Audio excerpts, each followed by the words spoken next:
me tell you something. We built South Florida. People don't know that. It is a job-creating machine.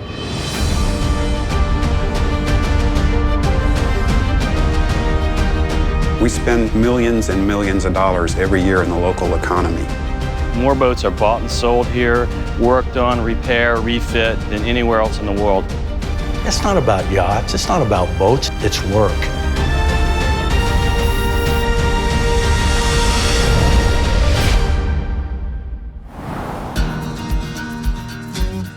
People from all over the world are eager to bring their boats into the United States and offer them for sale to our residents. On average, 13% of whatever the boat's value is spent in whatever economy that boat is docked in. But in 1908, Congress passed legislation requiring a reciprocal cruising license to any foreign flag vessel in U.S. waters. The law, as it now stands, makes it illegal to offer a foreign flag vessel for sale to U.S. residents while in U.S. waters. This legislation that we're working on right now, it's about adapting to a modern market. We are trying to change a 107-year-old law that restricts boats from coming into our ports and creating jobs.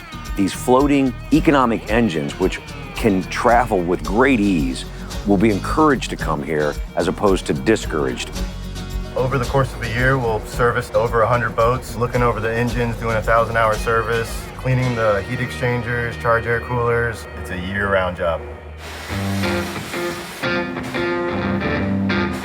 The concern that we have in the marine industry, and boat builders in particular, is taxes. We've been through this before when the luxury tax came into being some time ago, and it had a devastating effect. People either decided to defer or to outright not make a purchase. And that not only had, of course, a consequence for the boat builder, but it had consequences throughout the entire industry. Because the sales tax on boats was 6% unlimited, we had a lot of boats that were not being bought and sold and registered in the state of Florida. It used to be that when you bought a yacht in Florida, you had to leave because you didn't want to have to pay this huge amount of sales tax in Florida. FYBA's first foray into the legislative effort was with the tax cap on a local level in the state. If we found an amount that people would voluntarily pay, we could actually close these transactions in Florida, we could register them in Florida, and they could be maintained and stay in Florida for as long as they wished. So you can buy a boat in Florida, pay $18,000, register in Florida, stay here and get all your repair done. That's helped the industry, the economy tremendously. And guess what? They're making more money on tax. We are happy that the luxury tax, of course, is behind us, but it's another concern going forward from an industry that has already been shown is sensitive.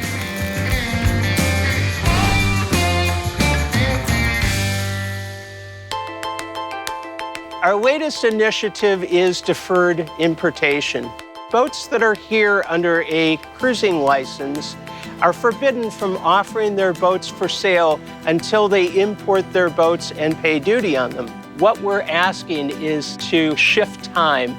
We simply want to have them pay the duty at the point of closing. Everything starts with the sale of the boat, the refits, all the workers on the boat yards, the paint jobs, the air conditioning guys. All this work begins at the point of when the boat changes ownership. So we're excluding that from our economy. The people around the world, they think that it's all champagne and caviar. It's not. It's work. And as long as we can keep these sales going, that's what causes the work. One man can spend $2 million, the next man buys that boat, he rips everything apart that he just did in the past 2 years and does it over again. The beauty of this legislation is the fact that it costs the American public nothing. FIBA estimates there are about $2 billion worth of yachts that are foreign flagged that cannot be sold to U.S. residents while in U.S. waters. All that commerce stays offshore in other countries. All those workers, jobs, and everything stays offshore. Just like with the sales tax cap, This is going to be a big benefit to our nation's treasury. We can easily point to a minimum of $260 million in direct economic impact if in fact boats were simply allowed to be offered for sale and then duty collected at the point of closing rather than up front.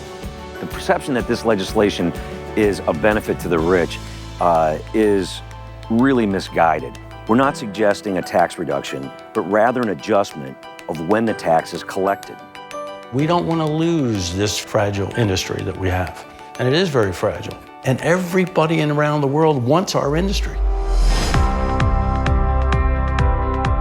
We are working to change a 107-year-old law that has deterred commerce and prevented U.S. residents from boarding foreign flag vessels while in U.S. waters for far too long. The ripple effect of changing this legislation will have a huge impact on the bottom line to the marine industry, the jobs, and our economy. We ask you to join us.